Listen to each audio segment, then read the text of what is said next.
মাত্র 4 চামচ ঘি আর 10 টাকার ময়দা দিয়ে যে এত সুন্দর একটা মিষ্টি, যা সমস্ত মিষ্টির স্বাদকে হার মানাবে, আর বাড়িতে একবার বানালে বারবার বানাতে ইচ্ছে করবে।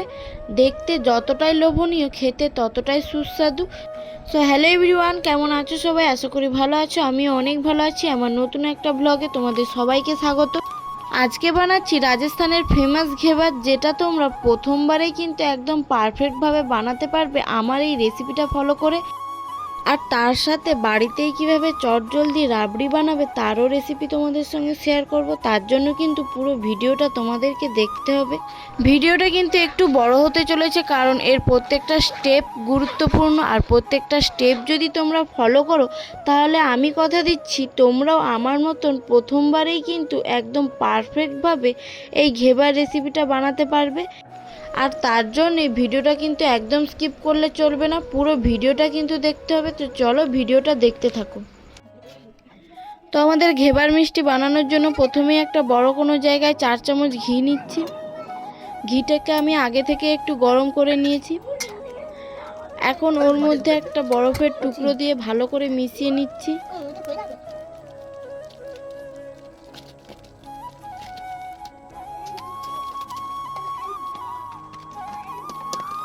ঘিয়ের সঙ্গে বরফটা মেশানোর ফলে দেখো ঘিটা একদম জমে গিয়ে বাটার হয়ে গেছে, আর কালারটাও চেঞ্জ হয়ে গেছে। এখন ঘিয়ের থেকে বরফ আর বরফের জলটা বের করে আবারও কিছুক্ষণ হাত দিয়ে ফাটিয়ে নিচ্ছি।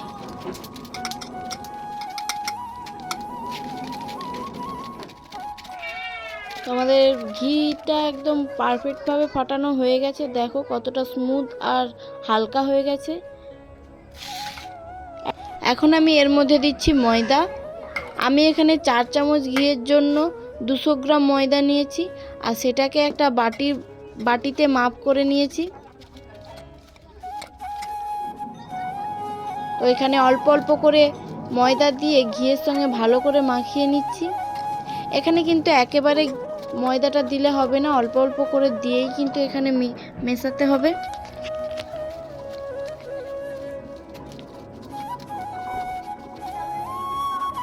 ময়দাটা ভালো করে মেশানো হয়ে গেলে এখন এর মধ্যে দিচ্ছি 1 চামচ বেসন আর 1 চামচ আটা।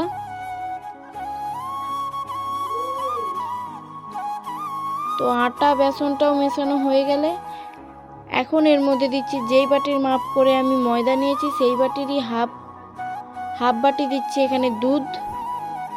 তোমরা একটা জিনিস লক্ষ্য করলে দেখতে পাবে যে আমি কিন্তু সমস্ত জিনিস অল্প অল্প করে দিয়ে মেশাচ্ছি। এই নয় যে সমস্ত কিছু একসঙ্গে দিয়ে মিশিয়ে নিচ্ছি, কারণ একসঙ্গে দিয়ে মিশিয়ে নিলে তাতে করে কিন্তু এর মধ্যে গুটি বা লাম্পস পড়ে যাবে, তখন কিন্তু এই মিষ্টিটা একদম পারফেক্টভাবে হবে না।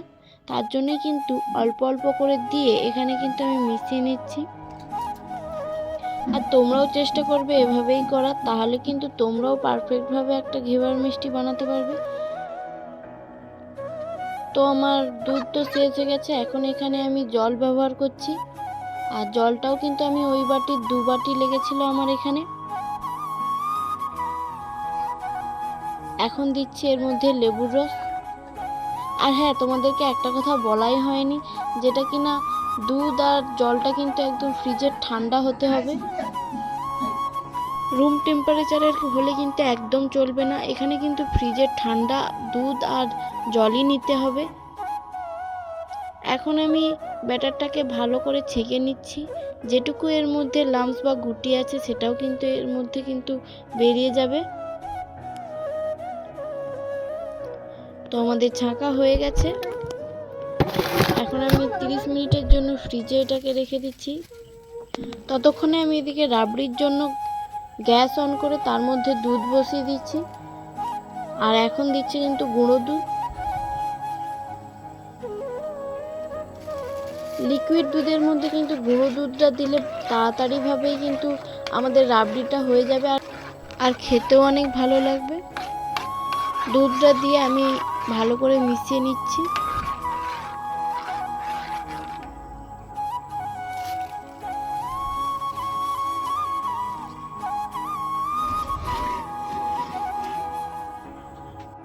দুধটা যখন ফুটে ঘন হয়ে যাবে, তখন আমি এর মধ্যে দিচ্ছি এলাচের গুঁড়ো।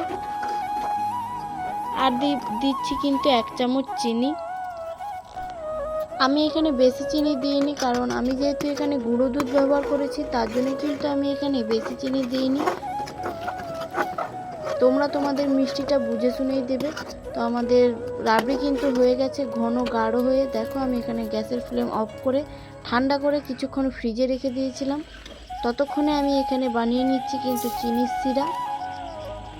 তার জন্যই প্রথমে একটা কড়াই বসিয়ে তার মধ্যে হাফ বাটি চিনি আর হাফ বাটি জল দিয়ে আর কিছু এলাচের মুখটাকে ফাটিয়ে এর মধ্যে দিয়ে দিচ্ছি।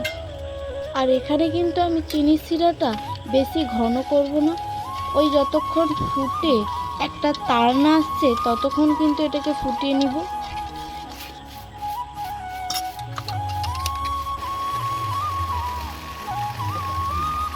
আর তোমরা এখানে কিছুটা লেবুর রস দিতে পারো, আমি এখানে ভুলে গেছিলাম তাই কিন্তু এখানে লেবুর রসটা ব্যবহার করিনি। এর মধ্যে কিন্তু 2-4 ফোঁটা লেবুর রস দিতে পারো।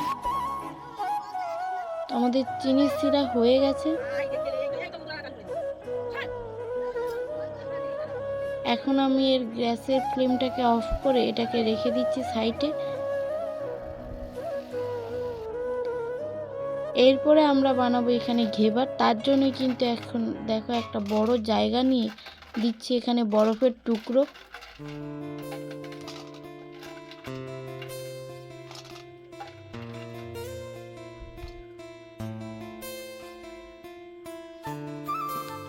আর এই বরফের উপরেই বসিয়ে দিচ্ছি আমরা যে ব্যাটারটা তৈরি করেছিলাম, সেটা এখন ফ্রিজ থেকে বের করে এই বরফের উপরে বসিয়ে দিচ্ছি। কারণ আমাদের ব্যাটারটা কিন্তু একদম ঠান্ডা হতে হবে। আর আমি ব্যাটারের মধ্যেই কিছুটা বরফ দিয়ে দিয়েছি। তারপরে এইখানে গ্যাস অন করে এইরকম ধার উঁচু একটা কোনো জায়গা নিয়েছি, তার মধ্যে দিচ্ছি তেল। এটাতে কিন্তু ঘিও ব্যবহার করা যেতে পারে।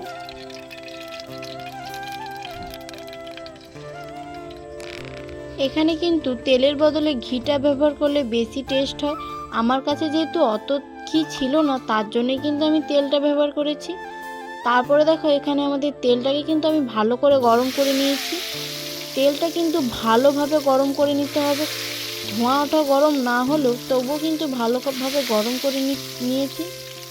তার মধ্যে কিন্তু দিচ্ছি আমরা এখন এই ঠান্ডা ব্যাটারটা। আর ব্যাটারটা একদম নিচু করে দিলে হবে না, 1 হাত উঁচু থেকে কিন্তু তোমাদেরকে ব্যাটারটা দিতে হবে। আর এইভাবেই অল্প অল্প করে ড্রপ করে দিতে হবে, তাহলেই কিন্তু একদম পারফেক্ট জালিদার একটা ঘেবার আমরা পাবো।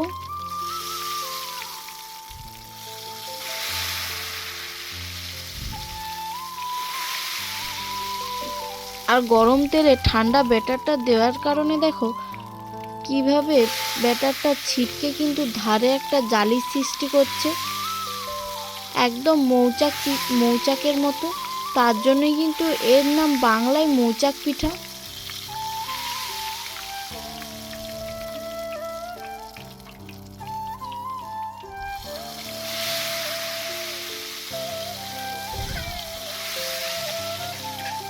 আর গ্যাসের ফ্লেমটা তোমরা যখন দেখছো খুব হাই হয়ে গেছে, তেলটা থেকে ধোঁয়া বেরোচ্ছে, তখন কিন্তু গ্যাসের ফ্লেমটাকে অল্প একটু কমিয়ে দেবে।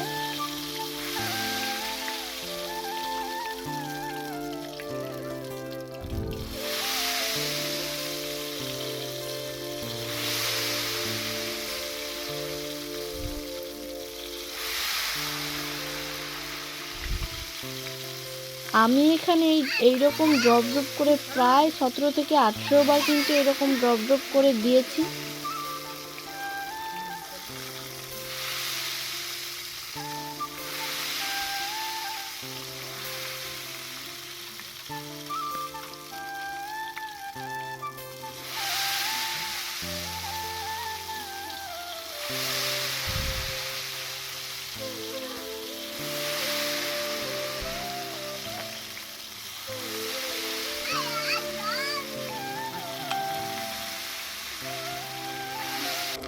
দেখো আমাদের ঘেবারটা কিন্তু একদম পারফেক্টভাবে উঠে আসছে, একদম কিন্তু ভেঙে যায়নি।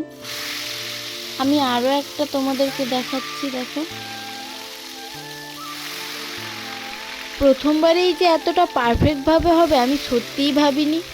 তার জন্য তোমাদেরকেও বলছি, তোমরাও একবার এই রেসিপিটা ফলো করে স্টেপ বাই স্টেপ তোমরাও একবার বাড়িতে ট্রাই করে দেখো। আমি কথা দিচ্ছি তোমরাও কিন্তু আমার মতন প্রথমবারেই এই রাজস্থানের ঘেবার মিষ্টিটা বাড়িতে একদম সহজভাবে বানিয়ে নিতে পারবে।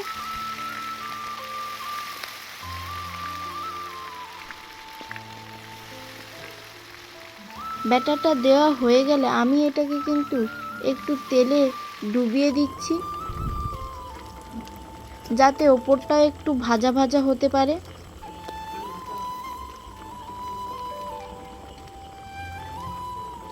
দেখো আমাদের দ্বিতীয় ঘেবারটাও কিন্তু তৈরি হয়ে গেছে। আমি এভাবে সবকটাই বানিয়ে নিয়েছি। তো আমি এখানে 4 চামচ ঘি আর 200 গ্রাম ময়দা দিয়ে কিন্তু এতগুলো ঘেবার বানিয়েছি। আমার কিন্তু একটাও ভেঙে যায়নি, একদম পারফেক্ট জালিদার ঘেবার হয়েছে। দেখো এর জালিটা কিন্তু একদম স্পষ্টভাবে বোঝা যাচ্ছে। তো চলো এখন এটাকে একটু ডেকোরেশন করে নিই। তার জন্য কিন্তু এর উপর থেকে আমি এখন দিয়ে দিচ্ছি চিনির সিরা, তার উপরে দিয়ে দিচ্ছি কিন্তু আমরা যে রাবড়িটা বানিয়েছিলাম সেটাকে কিন্তু এর উপর থেকে ভালো করে লাগিয়ে দিচ্ছি।